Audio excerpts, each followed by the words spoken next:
मोदी जी ने 11 साल पहले वादा किया था कि विशाखापट्टनम, इलाहाबाद और अजमेर को स्मार्ट सिटी बनाई।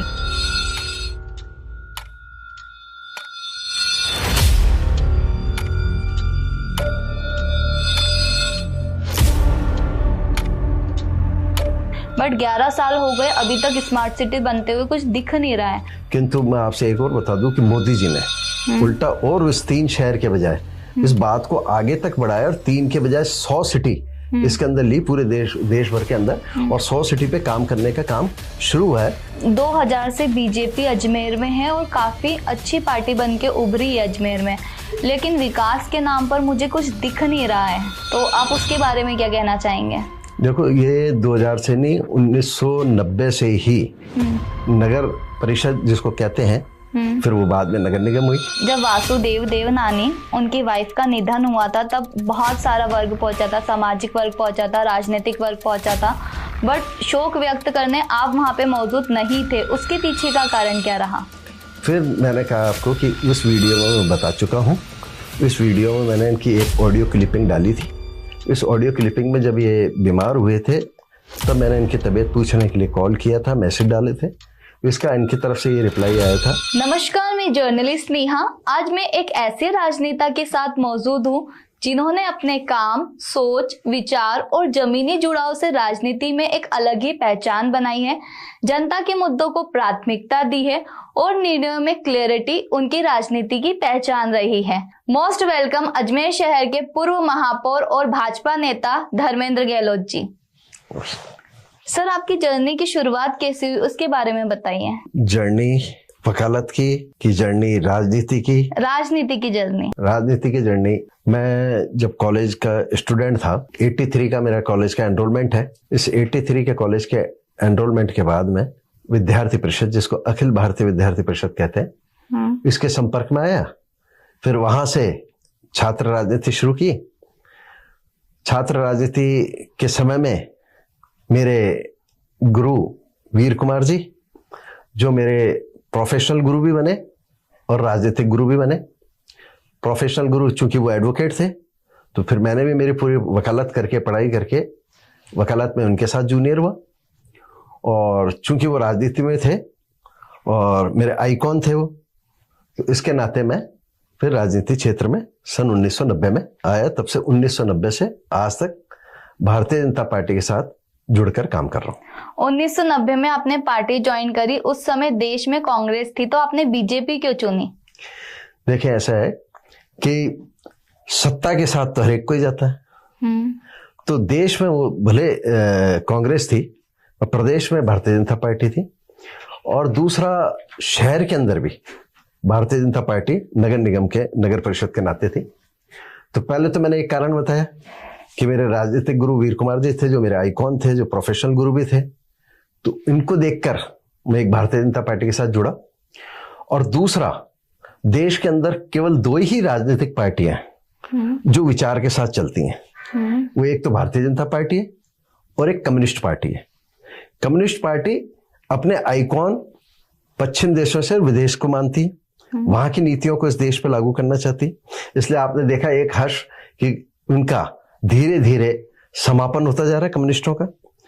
फिर विचार के साथ केवल भारतीय जनता पार्टी है, जो एकात्म मानववाद, पंच निष्ठाएं और दर्शन के ऊपर चलने के। बाकी जितनी भी पार्टियां हैं इस भारत में, उसमें सारी, भले वो कांग्रेस होगी या अन्य प्रादेशिक पार्टियां होगी, ये सब परिवारवाद पे ही है। परिवारवाद में, कहना चाहते हो बीजेपी में परिवारवाद नहीं रहा है? हाँ, बीजेपी में परिवारवाद नहीं है। बीजेपी में विचार के साथ है, विचार के साथ आदमी जुड़ता है, और उस विचार के साथ जुड़ने के कारण, चूंकि मेरे गुरु वीर कुमार जी थे और ये विचार वाली पार्टी थी, इसलिए फिर मैंने भारतीय जनता पार्टी को चयन किया। अजमेर में बहुत सारे न्यूज़पेपर की हेडलाइंस बनी हुई है कि अजमेर में गुरु और चेले के बीच में आई दरार। कौन से गुरु चेले? सर, आप समझ ही गए होंगे। मैं समझ गया, मगर आपसे पूछना चाह रहा हूँ कि कौन गुरु चेला? सर, आपका नाम और वासुदेव देवनानी का। हाँ, मेरा ये कहना है कि मैंने इस बारे में स्पष्ट एक मेरा वीडियो जारी किया था। चूंकि आपने प्रश्न किया है, वैसे तो मेरे वीडियो में सारा संकेत है, किंतु आपने चूंकि प्रश्न किया है तो उसको निरुत्तर मैं नहीं करूंगा। इसके अंदर यह है कि मैं राजनीति में सन 1990 से था और वासुदेव जी देवनानी का राजनीति में पदार्पण, इससे पहले वो उदयपुर में टीचर थे, इनका राजनीति में पदार्पण 2003 में हुआ। इसलिए इस पद्धति को न तो हम गुरु कह सकते हैं न चेला कह सकते हैं, क्योंकि राजनीति से वो भी जुड़े थे और मैं भी जुड़ा था। इसलिए राजनीति में कोई गुरु चेला नहीं है। राजनीति में विचार किए और विचार के साथ वो भी जुड़े, विचार के साथ मैं भी जुड़ा। एक उम्र का एक फर्क अलग हो सकता है, पर उम्र बड़ी होने से, उम्र छोटी होने से कोई गुरु चेले का संबंध नहीं होता है। इसलिए हमारे में से मैं तो उनको गुरु मानता नहीं हूँ। मैंने आपसे पहले कहा कि मेरे राजनीतिक गुरु वीर कुमार जी। सर, बट जब वासुदेव देवनानी उनकी वाइफ का निधन हुआ था तब बहुत सारा वर्ग पहुंचा था, सामाजिक वर्ग पहुंचा था, राजनीतिक वर्ग पहुंचा था, बट शोक व्यक्त करने आप वहां पे मौजूद नहीं थे। उसके पीछे का कारण क्या रहा? फिर मैंने कहा आपको कि उस वीडियो में मैं बता चुका हूँ। इस वीडियो में मैंने इनकी एक ऑडियो क्लिपिंग डाली थी। इस ऑडियो क्लिपिंग में जब ये बीमार हुए थे तब मैंने इनकी तबीयत पूछने के लिए कॉल किया था, मैसेज डाले थे। इसका इनकी तरफ से ये रिप्लाई आया था कि मैं वो जो भी कुछ जिनको भी अपने संकेत कर रहे थे कि वो ये मान के चल रहे थे कि अगर मेरा देहावसान भी हो जाए तो उसको पुष्पांजलि मत करने देना। तो अब ऐसे में मान लो उन्होंने संकेत किया और मैं जबरदस्ती जाऊंगा, मगर मैंने मेरे वीडियो के माध्यम से उनके श्रीमती जी के लिए, उनके परिवार के लिए अपनी श्रद्धा व्यक्त की थी और श्रद्धांजलि व्यक्त की थी।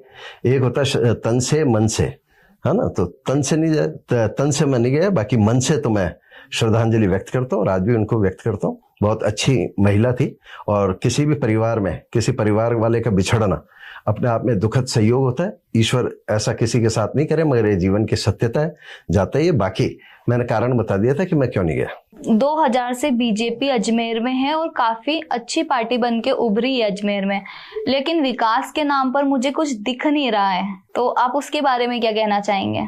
देखो, ये 2000 से नहीं, 1990 से ही नगर परिषद जिसको कहते हैं, फिर वो बाद में नगर निगम हुई, इसमें लगातार बीजेपी का बोर्ड रहा है। बीच में केवल एक बार मेयर बाकोलिया साहब आए थे, मगर बोर्ड फिर भी बीजेपी का था। केंद्र में सरकारें आती जाती रही, हमेशा कभी किसी पार्टी की रही, कभी किसी पार्टी की रही। ऐसे प्रदेश में भी हर बार 5 साल में परिवर्तन होता है।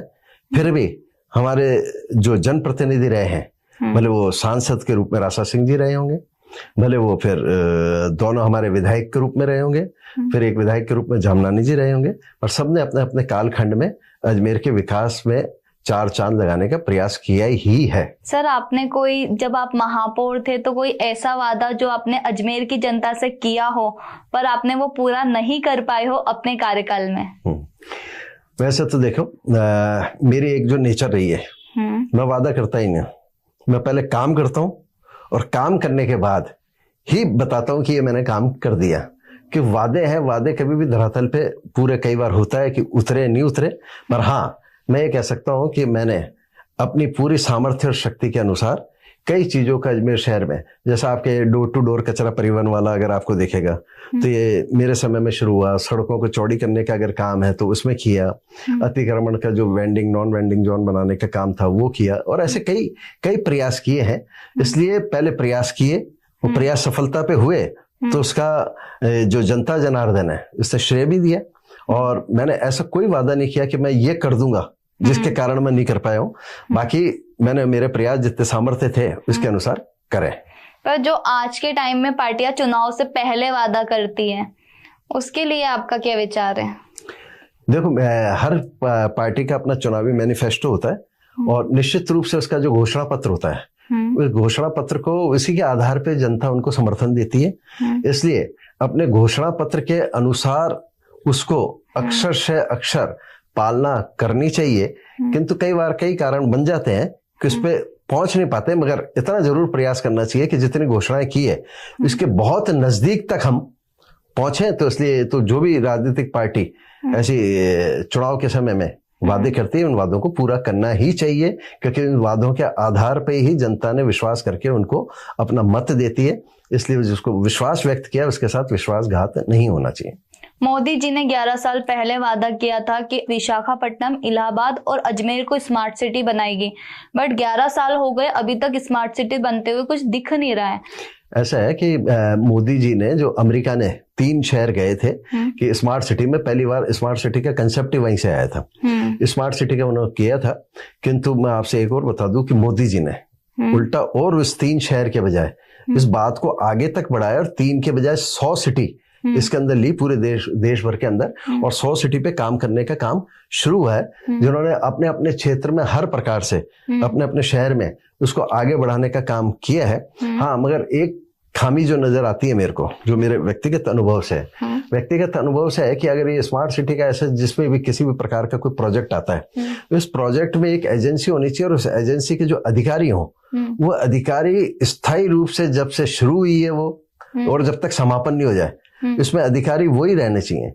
अमूमन देखने में आता है योजना कोई बनाता है, इसको आगे कोई बढ़ाता है, इसको दूसरा पहुंचाने का काम करता है, और इसी बीच में जब कोई तीसरा अधिकारी आ गया, उसको पहले अधिकारी की अगर बात समझ में नहीं आती है तो उस पूरी योजना को चेंज कर देता है।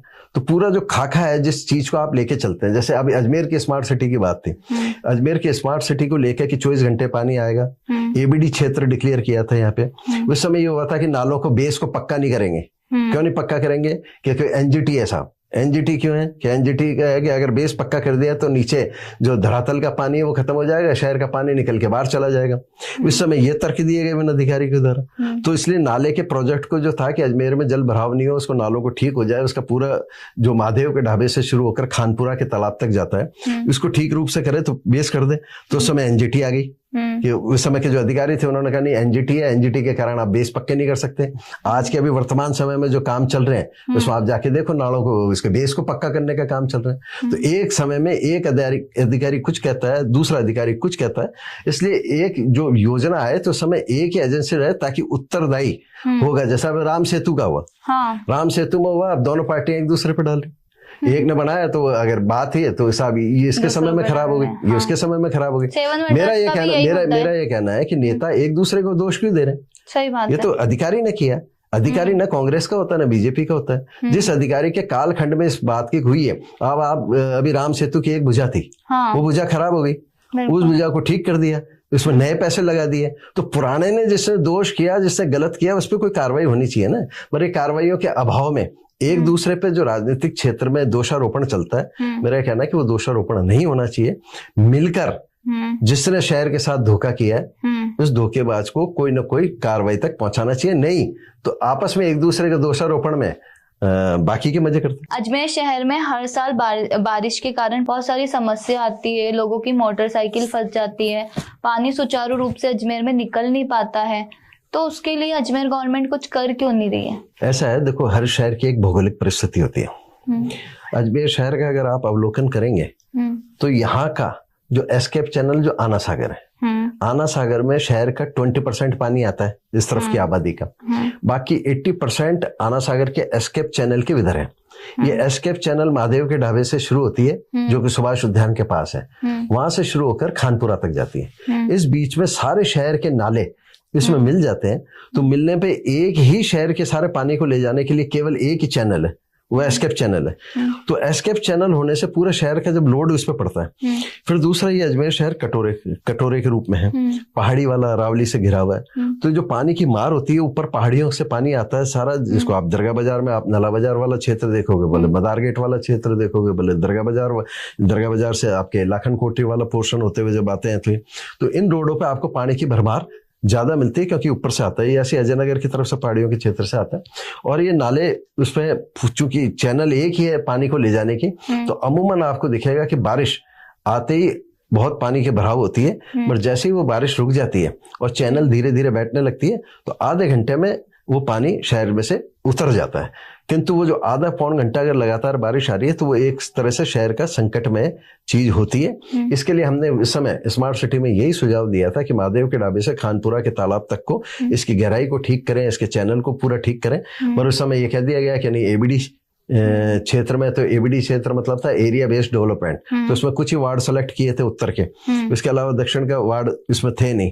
तो सुभाष उद्यान इसके तहत हमने ठीक कराया, इसमें ऐसे कई चीजें हमने ठीक कराई। तो उसके अंदर वो जो चैनल है, एक ही चैनल पानी ले जाने की है, इसके कारण ये परेशानी आती है बारिश के अंदर, और जैसे बारिश रुकती है वो पानी उतर के चला जाता है। अजमेर में बेरोजगारी की समस्या बहुत ज्यादा बढ़ती जा रही है दिन पे दिन, उसको कैसे समाधान करेगी भाजपा सरकार? देखो, बेरोजगारी केवल अजमेर का विषय नहीं है, ये पूरे देश का विषय है, और भारतीय जनता पार्टी की सरकारें इस और कदम बढ़ा भी रही है और कर भी रही है। अपने अपने जितने सामर्थ्य हैं उसके सामर्थ्य के हिसाब से कर रही है। मगर एक इस समय मोदी जी का जो है कि स्वावलंबन बने, खुद अपने आप में बने, और अजमेर शहर तो आप इस मामले में बहुत ग्रेट है, क्योंकि अगर आप देखोगे तो वो बेरोजगारी में केवल एक अजमेर ही जैसा है शहर कि अगर उसने शाम को ठान लिया कि कल मेरे को जाकर ठेला लगाकर इसमें माल बेचना है, तो आपको एक अजमेर ही कंसेप्ट मिलेगा जिसके अंदर थैले में भर भर के कर सकते हैं। हाँ, जरूरत है कमाने वाले की, और जरूरत है वो जो ठेले वाला वो व्यवस्थित रूप से सड़क के साइड में जहाँ पे वेंडिंग नॉन वेंडिंग जोन बना रखे, वेंडिंग जोन बना रखे, वहां पे जाके अपना व्यापार करे। मगर अजमेर में ये जरूर है कि यहाँ का जो लोग बाग है वो अपने स्वावलंबन के आधार पे भी अपना रोजगार को चलाते हैं, और निश्चित रूप से ये सही है कि रोजगार तो मिलना ही चाहिए, इसलिए तो सरकारें रोजगार गारंटी, खाद गारंटी, ये सारी चीजें देती है। 300 जो नरेगा को अभी जी राम जी किया है, तो ये सब सरकार की यही योजना है कि कोई आदमी भूखा नहीं सोए, उसकी रोटी कपड़ा मकान, ये सारा का सारा तीनों चीजें मिले, चिकित्सा मिले उसको। इसके नाते हमारे मोदी जी की सरकार इस और कदम बढ़ा रही है। उस कदम को भैरव सिंह अपने जो भजन लाल जी हैं, भजन लाल जी भी इस और उसको पुष्टि कर रहे हैं। भजन लाल जी के बारे में आपके क्या विचार हैं? भजन लाल जी बहुत अच्छे व्यक्ति हैं और जमीन से जुड़े हुए कार्यकर्ता हैं। उन्होंने अपना राजनीतिक जीवन छोटे से कार्यकर्ता के रूप में बढ़ाया, संगठनों के कई सालों तक पदाधिकारी रहे, संगठन की सेवा की, संगठन के काम को बढ़ाया। वो जो उनको संगठन में जो सेवा की उसका निश्चित रूप से उनको फल मिला, और आज हमारे मुख्यमंत्री हैं। आप मुख्यमंत्री के पहले उनको जानते थे? बिल्कुल जानता था, क्योंकि मैं युवा मोर्चा का प्रदेश उपाध्यक्ष था, तब हमारे साथ हमारी टीम में हम एक साथ थी टीम में, उसमें युवा मोर्चा में उस समय काम किए हुए। इसके बाद में संगठन के अंदर भी जो भारतीय जनता पार्टी में थे, मैं भी संगठन में पदाधिकारी रहा हूँ, तो आपस में मेल मुलाकात बहुत होती रही हमारी, और आपस में एक दूसरे से अच्छा परिचय भी। विपक्ष कहता है कि जो बीजेपी है ओनली चुनावी वादे करती है, आप इस बात से सहमत हैं? बिल्कुल गलत है। कांग्रेस का जैसी रही भावना तैसी जैसी देखी मूर्त, वो खुद ही चुनावी की घोषणा के वादे करते हैं। मगर आप ये देखें, मोदी जी और जो मोदी जी के नेतृत्व में जो देश भर में अलग अलग स्टेट्स के अंदर जो भारतीय जनता पार्टी की सरकारें चल रही है, वो सरकारें निश्चित रूप से अंतिम व्यक्ति तक सरकार का लाभ पहुंच सके इसके प्रयास कर रही है। दरगाह को बम से उड़ाने की धमकी मिल रही है, धमकी देने वालों को आप क्या संदेश देना चाहेंगे? देखो, धमकी तो कोई भी किसी भी प्रकार का कोई सरपरा दे देता है। कभी वो दरगाह को उड़ाने की दे रहा है, कभी कलेक्ट्री को उड़ाने की दे रहा है, कभी किसी चीज को उड़ाने की दे रहा है। सर, इससे परेशानी हो रही है, जो दरगाह में जो लोग जाते हैं उनको परेशानी हो रही है, वहां से निकालने जाते हैं वो लोग, मतलब काफी ज्यादा परेशानी का सामना करना पड़ रहा है जो दर्शन करने जाते हैं। ऐसा है कि धमकी अगर कहीं किसी प्रकार की आती है, तो सुरक्षा एजेंसियों का काम है कि उसको धमकी के बारे में उसको हल्के में ना ले, इसलिए वो एहतियातन तौर पे उसको जो खाली कराना है सिक्योरिटी के पर्पज से, उस पर पर्पज से, और एजेंसियां इस तक जो कल्प्रिट है इस तक पहुंचने के भी प्रयास कर रही है। निश्चित रूप से उन तक पहुंचेगी तो इस प्रकार की कोई झूठी धमकियां देने वाले हैं उन पे भी सख्त से सख्त कार्रवाई होनी चाहिए। और भले वो दरगाह हो, मंदिर हो, कई जगह होते हैं ना, पहले अब तो केवल धमकियां ही मिल रही है बीजेपी के गवर्नमेंट में। कांग्रेस गवर्नमेंट में तो धमाके हुए हैं, बीजेपी में तो धमकी है। धमकी को भी हमारी गवर्नमेंट कारगर नहीं होने दे रही है। अब पूरे जो देश भर में सारी चीजों को रोका है। एक दो घटनाएं जो पहलगाम और उसकी है, इसके बाद भी हमने वो जाके सर्जिकल स्ट्राइक किए, एयर स्ट्राइक किए, सिंदूर के लिए हमने किया। नहीं तो आज तक कांग्रेस सरकार केवल इतना कहती थी कि हम ठोस कदम उठाएंगे, और ठोस कदम इतना होता था कि उस ठोस इतना हो जाता था कदम की उठता ही नहीं था कदम। किंतु मोदी जी के नेतृत्व में जो सरकारें चल रही है, आप देखें, धमकी तो कोई भी दे सकता है, किसी भी प्रकार का भी कोई दे सकता है, मगर वो धमकी धमाके में नहीं बदल रही है। इतना जरूर हमारी सरकार का अचीवमेंट है, उसको रोक रही है। पार्टी और जनता की अलग अलग विचारधारा रही है, तो आप किसको प्राथमिकता देंगे?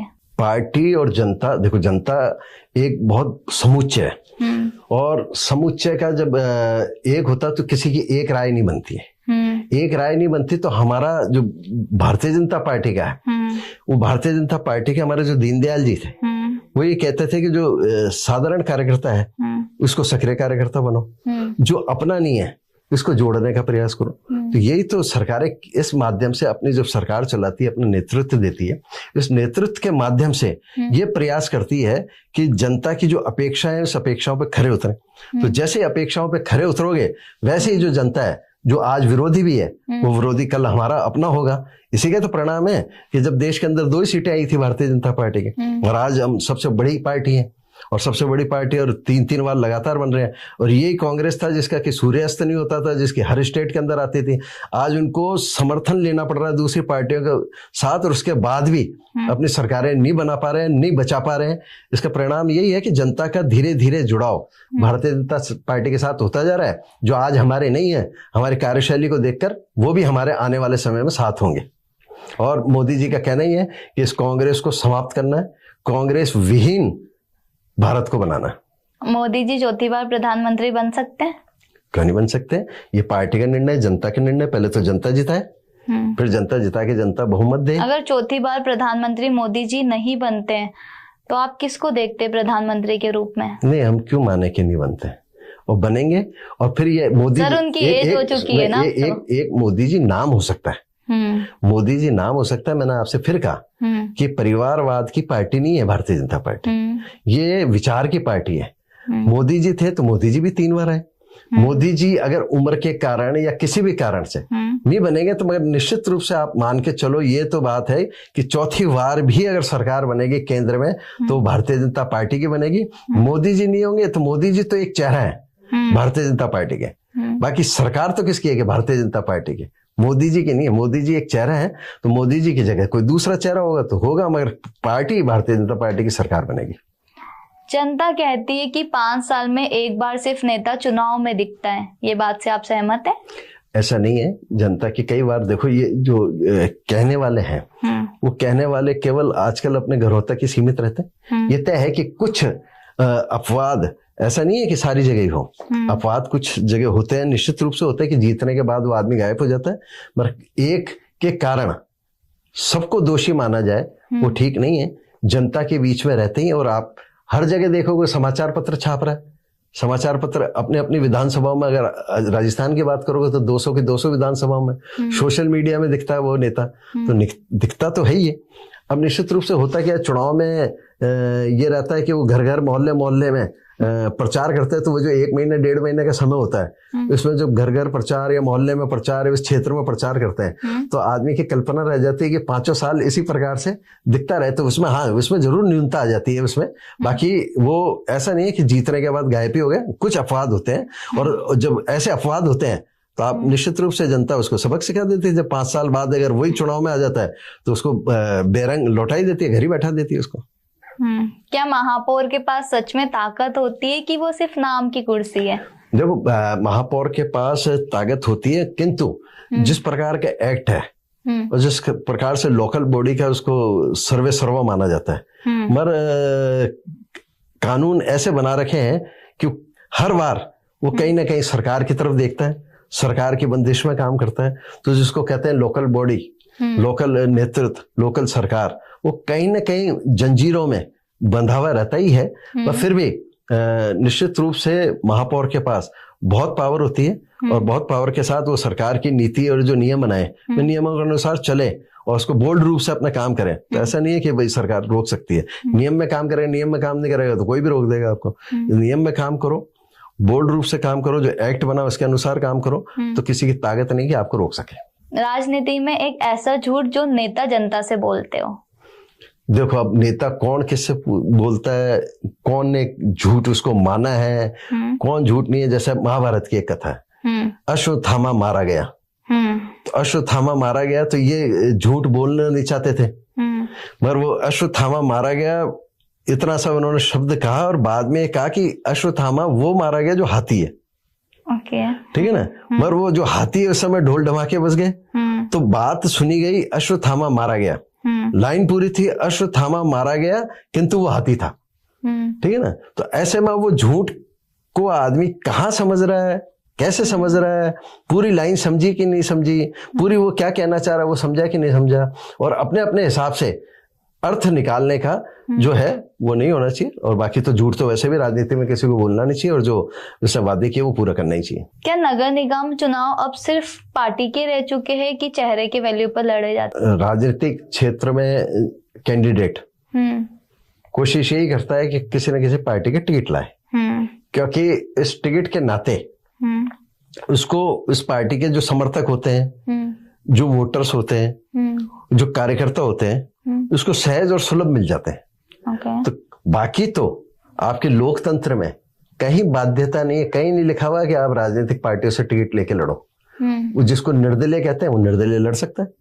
और जनता है, जनता बहुत तेज है, जनता बहुत समझदार है, जनता बहुत जागरूक है, इसको पता है कि किसको मेरे को वोट देना है। तो दिल्ली में आप देखो, मतदाता उसको पता है कि लोकसभा में हमारे को भारतीय जनता पार्टी को जिताना है, और वही मतदाता इसी समय में दिल्ली के अंदर आप पार्टी को जिता रहा था।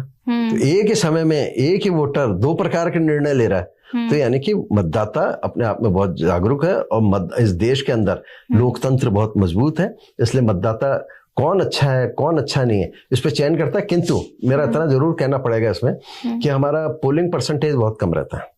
अच्छा। कई लोग बहुत 100 जो पढ़े लिखे होते हैं, जो कुछ होते हैं, वो वोट डालने नहीं जाते हैं। इसलिए 100% मतदान जिस दिन होने लग जाएगा तो बाकी जो गंदगी है वो भी खत्म हो जाएगी। जनता की ऐसी कोई समस्या जो आपने 24 घंटों में सॉल्व की है? समस्या तो 24 घंटे में हम तो सफाई के थे, जैसे कहते हैं सफाई की है, वैसे तो प्रयास यही रहते थे। मेरे मेन रोडों पे भी झाड़ू लगती थी।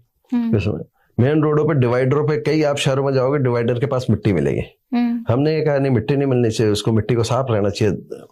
तो उस समय के अधिकारी मेरे को ये कहते थे, साहब ये तो वीआईपी दौरा होता है जब मेन रोड साफ होता है। मैं कहा मेरा शहर की जनता जो है वो मेरे लिए वीआईपी है। एक कोई नेताजी आएंगे तब झाड़ू लगेगी, ऐसा नहीं है। लगाओ तो झाड़ू लगाए। तो आप अजमेर शहर में अभी भी वो परंपरा चल रही है कई जगह, तो आपको डिवाइडर के सारे मिट्टी नहीं मिलेगी, नहीं तो कई शहरों में मिलती है। इसलिए निश्चित रूप से 24 घंटे में तो जो कई चीजों की ऐसी समस्या है, बिजली की समस्या है, स्ट्रीट लाइट जो हमारे जिम्मे आती है महापौर के नाते, सफाई की आती है, तो ये करे हैं 24 घंटों में करें। अजमेर में सबसे बड़ी समस्या कौन सी है? जब आप महापौर थे तब भी थी और अब भी है। देखिए मैंने आपको बताया ना, जो ड्रेनेज सिस्टम है, वो ड्रेनेज सिस्टम मैंने कहा एक ही है। इसके लिए जब तक एक साथ एक मुश्त एक एजेंसी से पैसा नहीं आएगा तब तक ये परेशानी रहने वाली है। और फिर मैंने कहा कि आपको एक ही अधिकारी, जो एक एजेंसी बने, वो अधिकारी शुरू से लेकर समापन तक रहना चाहिए, ताकि अगर गलती हो तो उस कमेटी के उत्तरदायी हो। नहीं तो आपस में एक दूसरे को रिले रेस का डंडा पकड़ा कर भाग जाते हैं, दोषी कोई कहलाता नहीं। इसलिए निश्चित रूप से वो जो थी, और एक दूसरा आपके पार्किंग की है। जब आप युवा थे तब की राजनीति और आज की राजनीति में क्या फर्क है? देखो, युवा उम्र से मत मानो, युवा मन से भी होता है। इसलिए ये प्रश्न है कि भाई आप युवा थे और अभी नहीं है, तो मैं आज भी अपने आप को युवा ही मानता हूँ। इसलिए निश्चित रूप से इसके अंदर जो यूथ है इसको आज के समय में दोषारोपण करने की आदत हो गई। आप सोशल मीडिया का जो युग आया, निश्चित रूप से सोशल मीडिया बहुत बढ़िया प्लेटफॉर्म है। तुरंत प्रभाव से आप सुबह समाचार पत्र, और वो तो मैं सुबह देखूंगा, या हमारे फ्री में संवाददाता घूमते हैं, और एक नहीं हजारों की संख्या में घूमते हैं, जिसको आप सोशल मीडिया का प्लेटफॉर्म कह सकते हो। वो घटना घट रही है, इसकी फोटो खींच रहे हैं।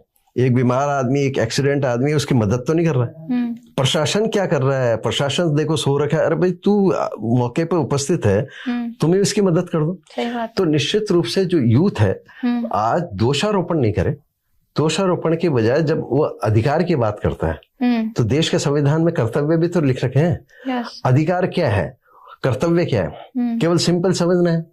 जो आपको मन को अच्छा लगता है कि मेरे साथ ये होना चाहिए, उसको मेरा ये अधिकार है, ये मेरे को प्राप्त होना चाहिए, तो ये आपके लिए आप मान रहे हो कि ये मेरा अधिकार है, तो ये आपका कर्तव्य है कि आपका एक्ट ऐसा कोई नहीं हो कि उस दूसरे को वो अधिकार से वंचित हो जाए। सर, आपको क्या लगता है, मोदी जी ज्यादा वेतन वाले नेता है या राहुल गांधी? मोदी जी तो वेतन लेते ही नहीं। मोदी जी का कोई परिवार में तो है, पत्नी है, भाई है, पर वो पूरे के पूरे देश के लिए समर्पित है।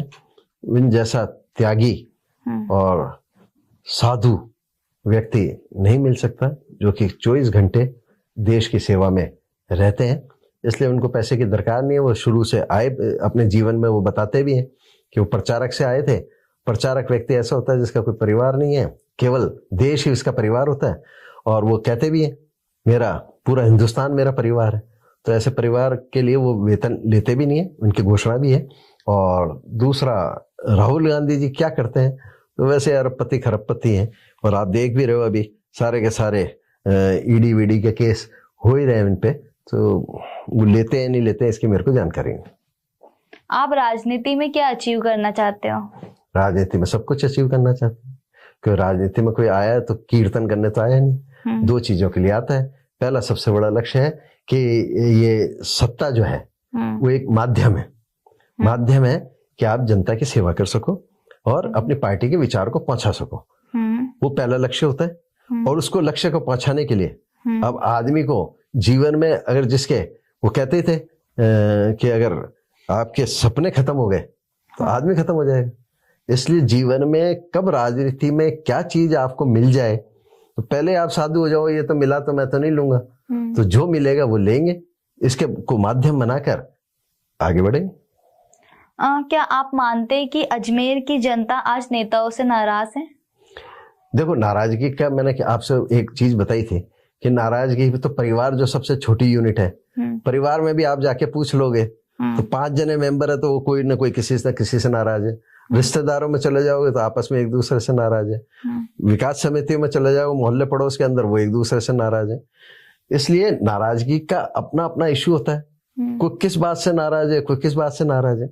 इसलिए तय है कि नाराजगी जो दर्शित होती है उसका सीधा शो किस में होता है? आदमी, जनता की जो नाराजगी है उसको बहुत बढ़िया इस लोकतंत्र में हथियार मिला हुआ है मतदान का। अपना मत दे। वो अगर मत देता है और अपनी नाराजगी प्रकट करता है तो हमने हारते हुए कई लोगों को देखा है, तो निश्चित रूप से हारेगा। तो नाराजगी का प्रतीक उसका वही है। बाकी तो अब 4 आदमी किसी बात से, अब मान लो जिसने मेरे को वोट नहीं दिया, पहले दिन वोट नहीं दिया, मान लो 100 वोट डले, 100 वोट में से मैं 55 वोटों पर जीत गया, तो पहले दिन से ही 45 वोट तो मेरे खिलाफ थे। 45 तो मेरे को चाहते नहीं थे, 45 तो किसी दूसरे कैंडिडेट को चाहते थे। तो 45 दिन तो पहले दिन से नाराज है। तो जो पहले दिन से नाराज है, मोदी जी कुछ तो देश में अच्छा काम कर रहे होंगे। पर आज कांग्रेस से पूछोगे, कांग्रेस के नेताओं से पूछोगे तो कहेंगे नहीं मोदी जी बिल्कुल बेकार है, हम तो नाराज हैं, देश के लिए कुछ नहीं कर रहे। कांग्रेस तो ये भी आरोप लगाती है कि ईवी की मशीन है उसमें भी मोदी जी धांधली करते हैं। अब कोई ऐसा हो सकता है कि जहाँ सरकारें आपकी बन जाती है वहां नहीं होती है धांधली? जो ये केवल और केवल वो गालिब ख्याल अच्छा है दिल बहलाने को। अगर हम हार गए तो ईवी खराब है, जीत गए तो जनता हमारे साथ है। इसलिए गालिब साहब ने उस समय बहुत पहले कह दिया था। आपको कभी डर लगा है कि आपने ये बोल दिया तो आपकी कुर्सी छिन जाएगी आपके कार्यकाल में? नहीं, मैं आज तक कभी नहीं डरा। डर के कारण ही तो मैं कई चीजों को झेल रहा हूँ और आज भी किसी बात से डर नहीं है। आप अपने आप में सच्चे रहो, बाकी डर किसका है? रोटी अपने घर की खाते हैं। अगर आपको राजनीति छोड़ना पड़े तो आपको सबसे ज्यादा किस चीज की कमी खलेगी और क्यों? क्यों छोड़ूंगा राजनीति? मैंने आपसे बताया राजनीति राज की नीति है। मैं आज 60 वर्ष का हो गया तो मैं तो घर का मुखिया हूँ। मुखिया हूँ तो घर में मेरा ही राज चलेगा, मेरी नीति चलेगी। इसलिए राज की नीति कभी नहीं छोड़नी और न छोड़ेंगे। और जिस काम को अपने लिया है मरते दम तक करेंगे। जनता के सेवा का माध्यम अगर चुना है और जनता की चीज को किसी को हक दिलाने की बात सोची है तो वो है, तो इसके लिए कोई जरूरी है कि पद हो। बिगर पद के भी इस बात को जनता तक पहुंचाया जा सकता है और जनता तक लाभ पहुंचाया जा सकता है। इसलिए राजनीति छोड़ने का जो प्रश्न है तो छोड़ना ही। अब आपको चुनाव लड़ने का मौका मिले तो कौन से पद के लिए लड़ना चाहेंगे आप? देखो, अभी चुनाव कौन सा आ रहा है सामने इस पर निर्भर करेगा। तो यह आदमी कई बार क्या होता है, नियति तय होती है, कई बार पार्टी तय करती है। तो नियति, मन और पार्टी किस समय क्या निर्णय बैठता है वो सब ईश्वरीय सहयोग है। और ईश्वर के उसमें ग्रंथों में हमारे लिख भी रखा है कि जन्म मृत्यु, यश अपयश, लाभ हानि सब प्रभु के हाथ में है। तो जो प्रभु चाहेगा वो होगा और जो प्रभु की इच्छा होगी इस इच्छा में हमारी इच्छा। Thank you so much sir. अब हमारा रैपिड फायर राउंड शुरू हो रहा है। रैपिड फायर राउंड में आपको एक वर्ड में आंसर देना है। एक वर्ड में? हाँ, कोशिश करना एक वर्ड या एक लाइन में दे पाओ आप। राजनीति में दोस्ती संभव है? विपक्ष का सबसे मजबूत नेता? कोई नहीं है। राहुल गांधी के बारे में आपके क्या विचार? विपक्ष ही नहीं हो, क्या है विपक्ष? हिंदुस्तान में हर स्टेट के अंदर अलग अलग प्रादेशिक पार्टियां हैं। अब तो कांग्रेस पूरे देश भर की पार्टी रही नहीं। जहां पे उनका गढ़ हुआ करता था, उत्तर प्रदेश वगैरह सारे के सारे, बिहार वगैरह, इनमें तो सब वो जा के लड़ रहे हैं और 0-0 पे आ रहे हैं, रिजल्ट ही 0 पे आ रहे हैं। तो विपक्ष पार्टी कौन है जो सबसे बड़ी कद्दावर पार्टी हो? तो खुद ही मिलके वो महा संगठन बनाकर सब लड़ते हैं, उनका कोई नेता ही नहीं है। जब संगठन में सब आ जाएंगे बीजेपी को हराने के लिए, एक मुद्दे पे सब है, एक मुद्दा यह है कि बीजेपी को हराना है, इस सब पे आ जाएंगे, फिर कहेंगे हमारा कौन नेता? तो इस नेता में कोई नहीं। ममता जी कहेंगे मैं हूँ, शरद पवार जी कहेंगे मैं हूँ, राहुल गांधी जी कहेंगे मैं हूँ, मुलायम सिंह जी कहेंगे मैं हूँ। सब अपने अपने स्तर पर अलग अलग नेता बनता है। तो इसलिए मेरी नजर में कोई अभी है नहीं। जिस दिन होगा उस दिन बताएंगे। सोशल मीडिया राजनीतिक को बेहतर बना रहे हैं? देखो, ये दुधारी तलवार है। दुधारी तलवार क्या है कि सोशल मीडिया बहुत शानदार जानदार प्लेटफॉर्म है।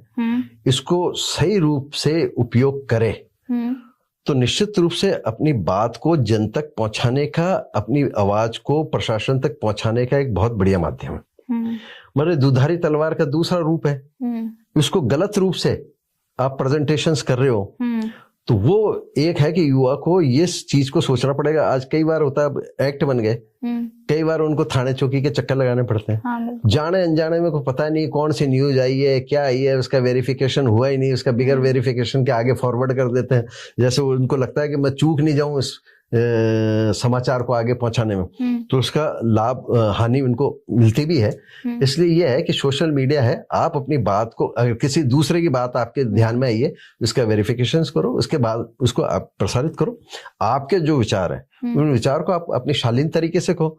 सामने वाले को चोर गालियां बकने से कोई अर्थ नहीं निकलता ना। अगर आपको इसकी नीति खराब रखती है तो आपको कौन सी नीति अच्छी लगती है, उस नीति को आप प्रचारित करो।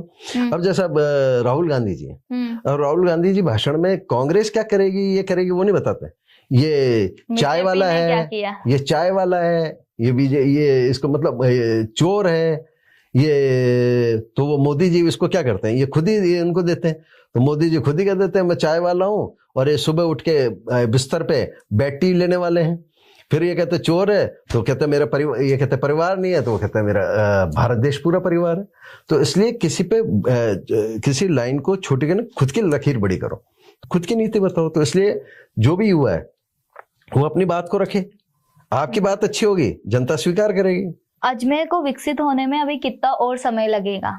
देखो, विकसित होने का जहां तक है, आप एक समय देखें तो धीरे धीरे इसका विकास तो हो रहा है। अगर ये विकसित की परिभाषा है, अगर आप 30 साल पहले वाले किसी उम्रदराज वाले से पूछेंगे तो कहेगा अच्छा विकसित हुआ है। जो आज यूथ है उसको लगेगा उससे, क्योंकि उसका अपना 10 साल 15 साल का वो पीरियड नहीं देखा जो 30 साल पहले था। तो इसलिए विकास की गति निरंतर प्रक्रिया है, विकास निरंतर होना चाहिए। विकास ही अगर पूरा ही हो गया कंप्लीट तो चीज ही खत्म हो जाएगी। तो इसलिए विकास समय के अनुसार बढ़ता रहता है। अब आज जो मोबाइल है, मोबाइल इसको आदमी दोष समझता था एक समय में, कहता था बहुत बेकार चीज है, मोबाइल हाथ में नहीं होना चाहिए। और जो कहते थे बेकार चीज है उनके हाथ में आज मोबाइल है। तो समय के हिसाब से चीज होती रहती है। इसलिए समय के हिसाब से विकास है। अब जैसे सड़कों पे किसी ने पुल की कल्पना की थी कि सड़कों पे पुल होगा, क्योंकि उस समय तांगे चलते थे, तांगे में विकास में स्कूटर आए, कारें आई। तो इसलिए विकास सतत चलने वाली प्रक्रिया, मगर निश्चित रूप से अजमेर विकास की ओर बढ़ रहा है, इतना मेरा है। और अजमेर जिस प्रकार से भव्यता लिया हुआ है उसमें जरूर निश्चित रूप से अजमेर बढ़ेगा। आप भाषण लिखते या दिल से बोलते हैं? मैं भाषण कभी लिखता नहीं, क्योंकि मैं स्कूल समय में, जब स्कूल का मेरा छात्र जीवन था तो समय मैं पहली बार गेम सेक्रेटरी बना। फिर स्कूलों में समय प्रधानमंत्री के चुनाव होते थे, तो समय मैं प्रधानमंत्री बना। अब वैसे देश का तो नहीं बन पाया, मगर स्कूल का प्रधानमंत्री। इसके बाद मैं विद्यार्थी परिषद में जुड़ा। हाँ, ये निश्चित रूप से है कि जब शुरुआती दौर होते हैं इसलिए किसी को भी डरने की जरूरत नहीं, अध्ययन होना चाहिए आपका। देखो, बोलने में जो भाषण है वो भाषण क्या, बोलने की कला है। बोलना है। बोलने में आप अगर अध्ययन किए हुए होगे तो आप बोल पाओगे। हाँ। आपका अध्ययन नहीं होगा तो आप रटे रटाए शब्दों को बोलोगे तो आपकी एक सीमा रहेगी। इसलिए निश्चित रूप से करत करत अभ्यास के जड़ित होत सुजान, बिल्कुल आप अपने प्रयास करते रहेंगे तो, और कंटेंट्स आपके जिस विषय पे है उस पे कंटेंट्स अगर आप पढ़ के जाएंगे करेंगे तो तय है कि मन से। और ये जीवन अनुभव कहाँ से आता है? धीरे धीरे आपके दैनिक दिनचर्या से ही अनुभव आता है। इस अनुभव के आधार पर बोलते हैं। तो मैं कभी भाषण को लिखता नहीं हूँ। अजमेर में आपका फेवरेट पुष्कर या दरगाह? देखो, मेरा तो अजमेर ही सबसे बढ़िया है।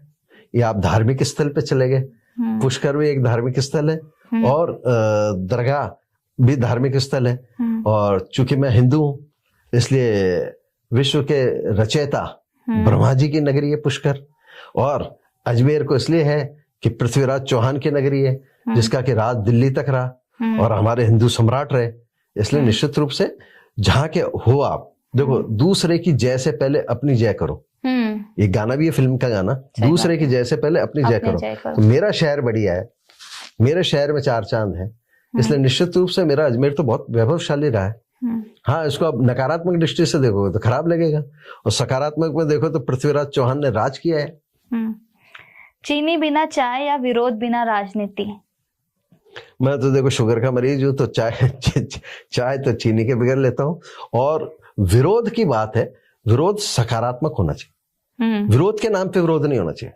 सामने वाला गलत कर रहा है। देखो, भारतीय जनता पार्टी में हमारे जो संस्थापक थे दीनदयाल जी, श्यामा प्रसाद मुखर्जी, वो कहते हैं कि कार्यकर्ता तत्वनिष्ठ होना चाहिए, व्यक्तिनिष्ठ नहीं होना चाहिए। तत्वनिष्ठ मतलब है कि जो पार्टी ने सिद्धांत तय किए हैं, जो पार्टी के अनुशासन है, जो पार्टी का सिद्धांत है, उस सिद्धांत के अनुसार आप तत्व के अनुसार चलो और तत्व के अनुसार उस नीति के अनुसार चलो। मगर आज के वर्तमान परिप्रेक्ष्य में क्या हो गया?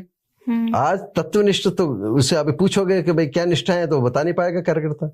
वो व्यक्तिनिष्ठ हो गया। क्या हो गया कि रामलाल जी की जिंदाबाद, श्यामलाल जी की जिंदाबाद। उसको लगता है रामलाल जी, श्यामलाल जी मेरे को पद दिलाएंगे, ये मेरे को पार्षद बनाएंगे। तो यहाँ जो दोष हो गया, और वो भी, और कई बार मैंने कई चीजों को देखा राजनीतिक क्षेत्र में, एक बहुत बड़ी चीज आ गई। आप बने पार्टी के सर, आपके आरपीएस से सेलेक्ट हो क्या? जो लोकसभा का सांसद बनता है, विधानसभा का विधायक बनता है, महापौर बनता है, पार्षद बनता है, कोई आरपीएससी में सिलेक्शन हुआ था कि आपकी एजुकेशन को देखकर, आपकी काबिलियत को देख के बनाया था? आपने, पार्टी ने आपको टिकट दिया, टिकट देकर जनता ने आपको जिताया। तो आप पहली स्टेज पे तो पार्टी के कर्जदार हो। तो आप किसकी टीम हो? अगर मैं भारतीय जनता पार्टी से जुड़ा हूं तो मैं भारतीय जनता पार्टी की टीम हूँ।